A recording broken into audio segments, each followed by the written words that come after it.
What's going on, everybody? We're going to be doing a fork shortening video today. When you're converting these things to the modern front ends, you've got to cut the fork down 5¼ inches to get factory ride height back out of it. So there's a couple of processes, a couple of different ways to do it. People got videos on YouTube, so I know I've put a couple up a couple of times, and we'll make another one. Forks aren't for this Z, but they're for another one that I'm building, which is at the end of the video. So appreciate the views, appreciate the comments. If you haven't subscribed to the channel yet, consider subscribing. At least turn around and slap around that like button some, and y'all have a great day. Appreciate the comments.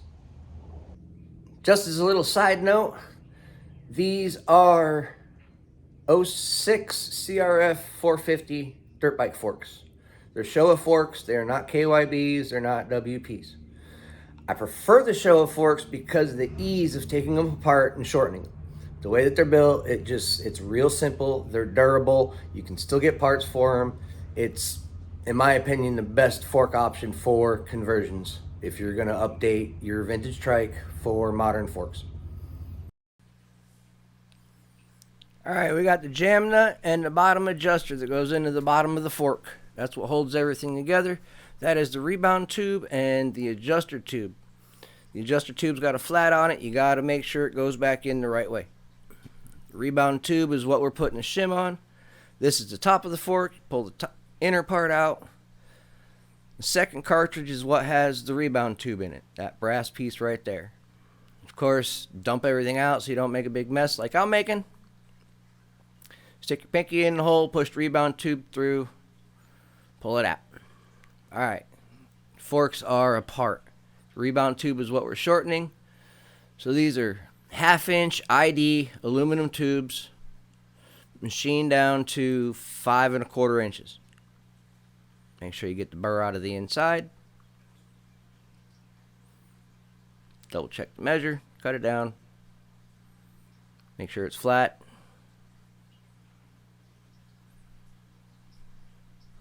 I know not everybody's got a lathe at their house and all this other stuff, but this is what we gotta do. The shim goes right on the rebound tube like that. Rebound tube goes back in the hole. Stick your pinky in the hole. You can use a long screwdriver to help push the rebound tube through and pull the spring out. Now, the spring gets cut down 4 inches. The last inch, you pretty much heat up and bend over. I will be showing you that here in a second. Yep, there's a little cutoff wheel. Cut 4 inches off. Now I use my TIG torch to cherry up the metal. Pair of channel locks to flatten it back down. You walk yourself around the spring and flatten the one end back down. You got to make sure that it stays even. Inside, outside. All got to be even. If there's any bubbles or anything, burrs or whatnot, you got to sand it all back down. It's got to be flat, smooth, and even. And you turn around, you quench it with used motor oil. The oil will sit there and bead off because it's really, really hot, so it rolls off like a bunch of little beads. Once it starts actually sticking to the material, it'll be quenched down. You still got to let it sit and kind of naturally cool for a little while, though.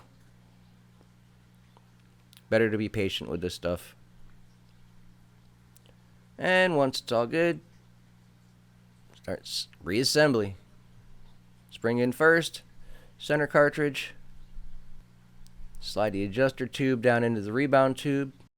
See how that's sticking out a little bit? Spin it some, push it down in the hole.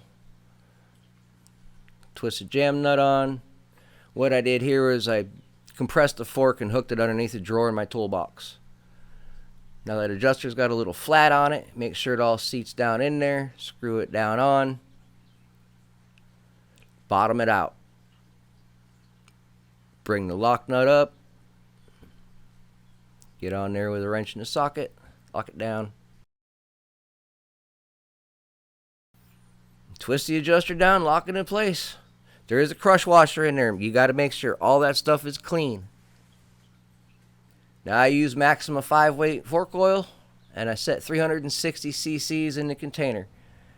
Now, the inside of this middle tube will only take so much. So what you do is you unthread it and pour the rest in the body. Thread it back in place. See how it squirted out there? Yeah, whoops. Now you push on it, relax, push on it, relax, push on it, relax. It'll pump some of the air out. Once you got everything all twisted together, do not tighten it all back together. Get it down some and bounce on it. You can feel the air work out through the system. Once you feel the air get all out of the system, I did take a bleed screw out there. Once you get the air all out the system, put the bleed screw back in, tighten everything back down, you're done. This is the Z that's getting the inverted front end. The plates are already made. I just got to pull these triples off, put the other triples on, put the forks in it, and she'll be done. There you have it. 06 CRF Showa 450 forks, shortened 5 1/4 inches, and 85 Trikes 250. If you're not subscribed, hit that subscribe button. If you've made it this far, at least hit the like button. Throw a comment in there. Tell me if this was helpful to you. Have a great day, everybody.